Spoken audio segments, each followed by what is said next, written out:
بسم الله الرحمن الرحیم. انس بن مالک رضی الله تعالی عنه فرمایي و یو سړی رسول الله صلی الله علیه وسلم ته راغلی او ورته ویې فرمایل چې ان لفلان نخله، د دې یو سړی ور وښوده، ویل چې د دې پلانکي سړي د خرما یا د کجورو یو درخته او ونه ده، او زه غواړم چې اقیم بها حائطي، چې زه د خپل د باغ دیوال ورباندې سیده کم. یعنی دا هغه د خرما ونه یا درخته چې د زما د دیوال سره ده، د ما د باغ د دیوال سره، او د دې وجه نه زما د باغ د دیوال چې دی دا کوږ دی. نو کله چې هغه دا درخته مې یا دا ونه ما ته راکړي، نو زه به دا زما د باغ دیوال چې دی دا به سیده شي په دې باندې. رسول الله صلی الله علیه وسلم هغه را وغوښته او ورته ویې فرمایل چې دا کجوره یا دا د خرما درخته ونه ورکه دې سړي ته بنخلة فی الجنه، په مقابل کې به الله رب العالمین تا ته یو خرما درکي، د خرما یو درخته یا ونه به درکي په جنت کې. خو سړی انکار وکړو، ویل نه ورکوم. په دې مجلس کې یو صحابي ناست دی د ابو الدحداح رضی الله تعالی عنه په نوم باندې. کله چې هغه سړی لاړ نو د ابو الدحداح ورپسې شو، په لار کې راګیر که ورته ویې فرمایل چې دا ستا کومه کجوره چې ده یا دا ونه او درخته د کجورې چې ده د خرما دا په ما باندې را خرڅه کړه. زما یو باغ دی او مکمل باغ دی، غټ باغ دی، په هغه کې اوبه هم شته، په هغه کې قسمه قسم میوې هم شته، دا ټولې به زه تا ته درکړم، دا ټول باغ به تا ته درکړم، خو دا یوه ونه یا دا یوه درخته د خرما په ما باندې خرڅه کړه. کله چې سړي دا واورېدل چې یوه درخته ده یا یوه ونه ده، د هغې په مقابل کې ما ته مکمل باغ میلاویږي، نو د وارثې موافقه وکړه او ویل چې بس صحیح ده، سودا وشوه.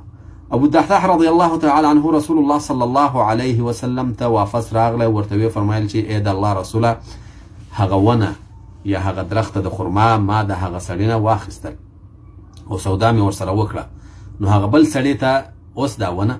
یا دا درخته ورکه. رسول الله صلی الله علیه وسلم هغه بل سړي ته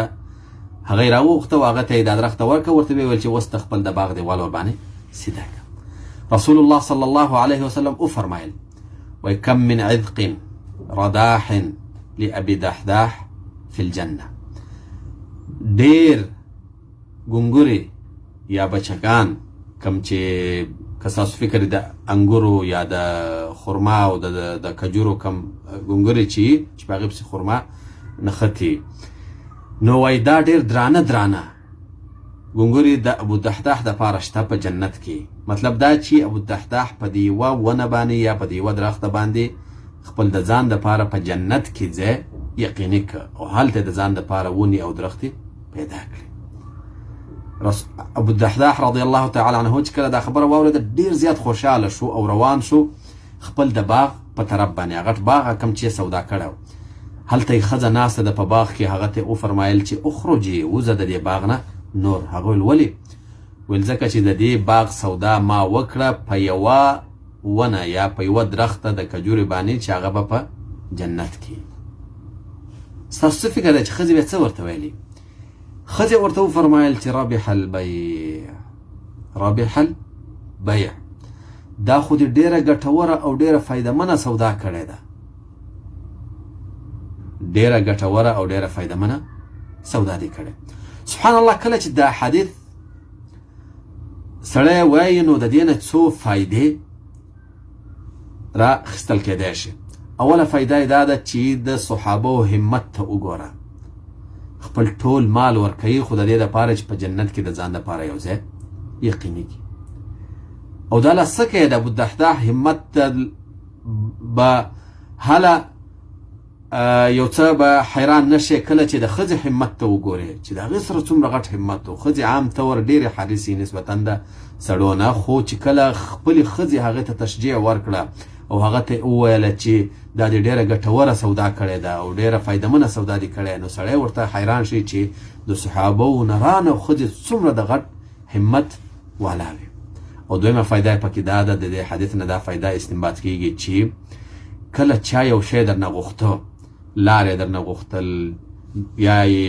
یو څه ځمکه درنه غوښتل چې په هغې باندې د هغه لار سیده کېږي یا یې کور ورباندې پراخه کېږي یا یې کور ورباندې سیده کېږي یا د مسجد دپاره غوښتل یا یو بل شي دپاره غوښتل، د کوهي دپاره، د اوبو دپاره، د یو څه دپاره درنه غوښتل او هغه ورته مجبوره و، نو نه ورته مه کوه. کیدای شي چې په دې معمولي ځای باندې ستا دپاره الله رب العالمین په جنت کې ځای وټاکي، او دا د ټولو نه غټه فایده ده چې مسلمان یې په دې دنیا کې حاصله کړي. درېیمه فایده یې دا ده چې کله یو چا انکار وکړ، یو چا نه د یو شی وغوښته، مثال ته ځمکه دې ورنه وغوښته، لار دې ورنه وغوښته، پیسې دې ورنه وغوښتې، موټر دې ورنه وغوښته، یا هر شی چې دې ورنه وغوښته خو هغه در نه که، نو دشمني ورسره مه کوه، ځکه دا د هغه حق دی. کله چې دې سړي انکار وکړ رسول الله صلی الله علیه وسلم ته، نو رسول الله صلی الله علیه وسلم هغه ته هېڅ ونه ویله چې ته ولې دا نه کوې او زما خبره نه منې، او زه د الله رسول یم ته زما خبره نه منې، او زه قائد یم ته زما خبره نه، هېڅ یې ورته ونه ویل، ځکه دا د هغه حق دی. او کله چې د یو چا خپل حق نو ته چې د هغه نه وغواړې کې در یې که، الله دې اجر ورکړي، او کې در نه که نو زور دې ورباندې نشته. نو د دې وجې نه بیا د هغه غیبت کول، په هغه پسې خبرې کول، د هغه سره زور کول، دا ښه کار نه دی. څلورمه فایده یې دا ده چې په دې دنیا کې جنت ډېر په اسانه باندې میلاویږي، خو یو وخت را روان دی چې جنت بیا ډېر په تکلیف بیا ته غواړې خو نه به درته میلاویږي.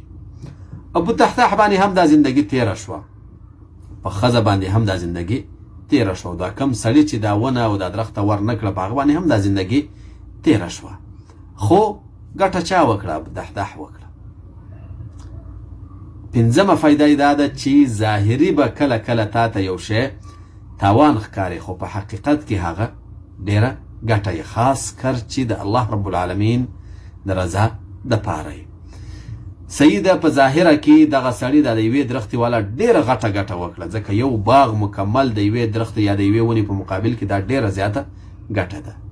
خو په حقیقت کې ګټه ابو تحتاح وکړه، ځکه چې ټول د دنیا نه لاړه، ابو تحتاح هم لاړ، ښځې هم لاړ، هغه سړی هم لاړ، هغه بل سړی هم لاړ، خو اوس به خوشحاله څوک یې؟ ابو تحتاح به یې، او هغه سړی اگر که په جنت کې به الله په خبر دی چې جنت کې به یې که به نه یي، خو ضرور به ارمان کوي چې کاش کې مې دا ونه یا دا درخته ورکړې وه، او په جنت کې مې د ځان دپاره یو ځای یقیني کړی وه. او دا هم واوره، کم شی چې په جنت کې ستا د عمل د وجې نه ملاو شي، دا یقینا ډېر زیات د خوشحالۍ مستحقي نسبتا د هغه نه چې الله رب العالمین په خپل فضل او کرم تا ته درکړي. الله رب العالمین دې موږ ته د عمل کولو توفیق راکړي.